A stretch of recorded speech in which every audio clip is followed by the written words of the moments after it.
নমস্কার, আপনাদের প্রত্যেককে ইংলিশ টিউশনে সুস্বাগতম।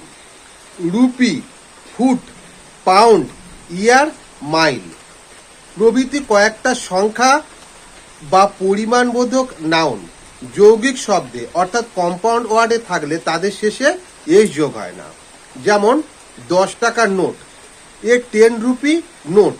এখানে লক্ষ্য করে দেখো, রুপি শব্দটা কম্পাউন্ড শব্দ হিসাবে ব্যবহৃত হয়েছে, তাই এখানে রুপিজ না হয়ে রুপি হয়েছে। 3 বছরের স্নাতক স্তরের পাঠ্যক্রম, 3 ইয়ার ডিগ্রি কোর্স। এখানেও ইয়ার শব্দটা কম্পাউন্ড শব্দ হিসাবে ব্যবহৃত হয়েছে, তাই ইয়ার্স না হয়ে ইয়ার হয়েছে।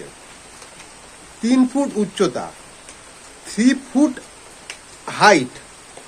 এখানে দেখো ফুট শব্দটা কম্পাউন্ড শব্দ হিসাবে ব্যবহৃত হয়েছে, তাই এখানে ফিট না হয়ে ফুট হয়েছে। ধন্যবাদ।